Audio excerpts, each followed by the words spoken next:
I see a hand back there? Yes. Janet McGowan, Precinct 8. In the report, there's a line talking about the addition of the 2 new officers, but it's still less than 2007. And it says the additional officers will allow staffing of most but not all town sectors. So what isn't being covered? I guess what do you feel like is not being covered? Yeah, don't get, Chief? I mean, don't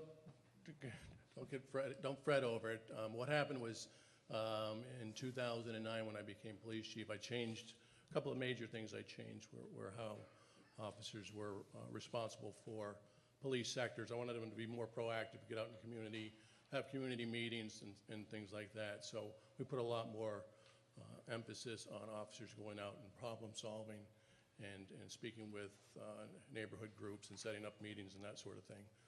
We originally had 3 sectors in the town. Basically, if you looked at a map of the town of Amherst, divided it down the middle, there was a north sector, there was a central sector, there was a south sector.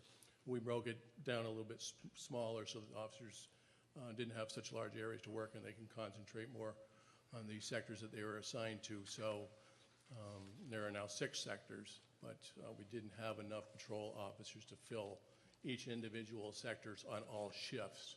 So the day shift, the midnight shift, and 4 to 12 shift, each one of those officers assigned to those sectors would be responsible for certain aspects in problem solving. So although there are always police officers in the north sector, center sector, or the south sector on each patrol shift, we weren't able to quite fulfill all 6 sectors. So some officers were doing dual duty, covering the northeast and the northwest, and whether it was the southeast, the southwest, that sort of thing. So you're always going to have officers patrolling the sectors of your town, but they weren't able to do as much outreach as we had hoped for.